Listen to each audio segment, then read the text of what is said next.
जैसे जैसे 2024 की चुनावी जंग नजदीक आ रही है, पक्ष और विपक्ष दोनों ही खेमों की सक्रियता बढ़ गई है। इंडिया अलायंस एनडीए को कड़ी टक्कर देने के लिए तैयार है और इन सब के बीच बयानबाजी का दौर भी जारी है।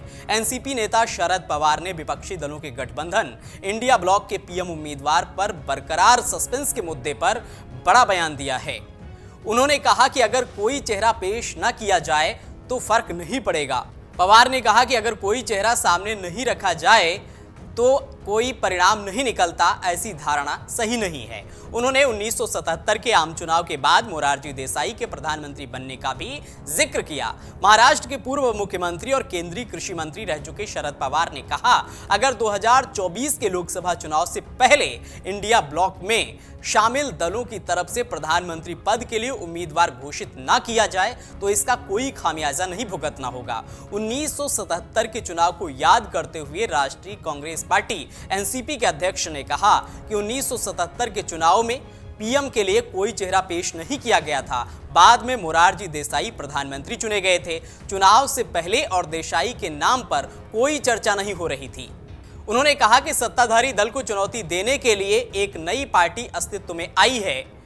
ऐसे में कोई चेहरा सामने नहीं भी रखा जाए तो कोई नुकसान नहीं होगा। पवार ने कहा कि अगर जनता बदलाव के मूड में है तो मतदाता बदलाव लाने के पक्ष में ही अपना फैसला सुनाएंगे। बता दें कि मोरारजी देसाई भारत के पहले गैर कांग्रेसी प्रधानमंत्री थे। देसाई 2 साल से कुछ अधिक समय तक 856 दिनों तक प्रधानमंत्री के पद पर रहे। उन्होंने 1977 से 1979 के दौरान देश के 5वें प्रधानमंत्री के रूप में पदभार संभाला था।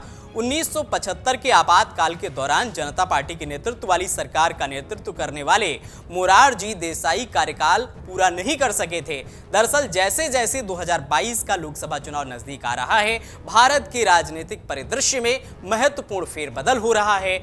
इंडिया अलायंस में शामिल दलों का मानना है कि उनका गठबंधन भाजपा नीत राष्ट्रीय जनतांत्रिक गठबंधन एनडीए को कड़ी चुनौती देगा।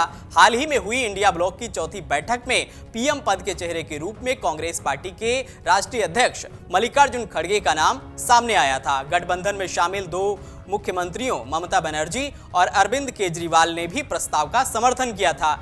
गठबंधन पर नजरें बनाकर रखने वाले समीक्षकों और कुछ मीडिया रिपोर्ट्स में बताया गया कि बिहार के मुख्यमंत्री नीतीश कुमार और डिप्टी सीएम तेजस्वी यादव ने खड़गे के नाम का विरोध किया था। खड़गे के बेटे प्रियांक ने मीडिया से कहा कि अच्छा होगा अगर उनके पिता इंडिया ब्लॉक की तरफ से प्रधानमंत्री पद के उम्मीदवार बने। हालांकि सपने देखने से पहले व्यवहारिक चुनौतियों का सामना करने की जरूरत है।